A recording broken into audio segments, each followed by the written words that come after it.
One of the big things we've had to deal with from change management is work from home. And clearly that presents a struggle in a manual check method, does it not?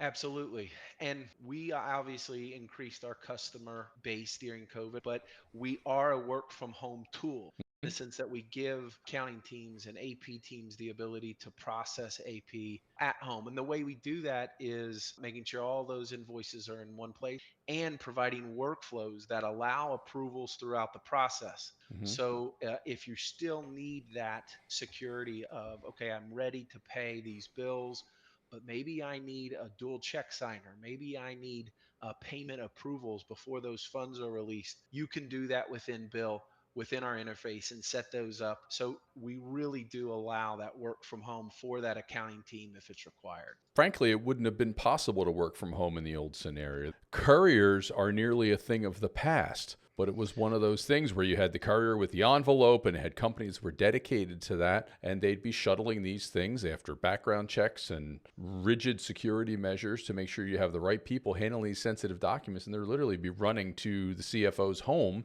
if the Right. CFO were sick or between divisions, and this makes that kind of thing a thing of the past. So really, the work from home scenario, it wouldn't have been really a cost-effective thing to be able to pull off.